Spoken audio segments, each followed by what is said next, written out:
అందరికీ మరణాటండి. ఈ రోజు వాక్యము లూకా సువార్త 14వ అధ్యాయము 28వ వచనాన్ని చదువుకుందాం.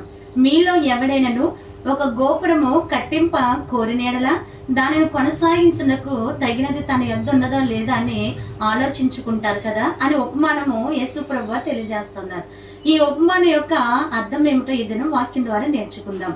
ఒక గోపురము కట్టాలి అని అంటే, మన యొక్క భాషలో ఒక ఇల్లు కట్టాలి అని అంటే మన యొద్ద తగిన సొమ్ము ఉన్నదా లేదా అని చూసుకునే కదండి దిగుతాము. అలాగనే ఆత్మీయ జీవితాన్ని కట్టుకోవడానికి మరి మీ యొద్ద తగినంత ప్రార్థన సామర్థ్యము, భక్తి సామర్థ్యము, విశ్వాస సామర్థ్యము ఉన్నదా లేదా అని దేవుని సన్నిధిలో పరీక్ష చేసుకుంటూ ఉండాలండి. కనుకనే మీ విశ్వాస సామర్థ్యం ఎలా ఉంది, ప్రార్థన సామర్థ్యం ఎలా ఉంది, భక్తి సామర్థ్యం ఎలా ఉంది, ఈ దినాన్ని వాక్యం ద్వారా పరిశీలన చేసుకోండి. ఒకవేళ కొనసాగించలేకపోతే మరి దానిని పునాది వేసి వదిలేస్తే చూసిన వారు ఎగతాళి చేస్తారు కదా.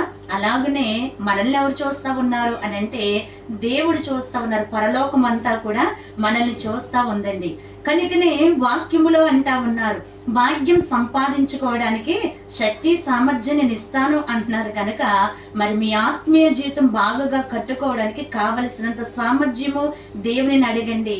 అట్టి ధన్యత ఈ వాక్యం ద్వారా ప్రతి ఒక్కరికి కలుగును గాక. ఆమేన్.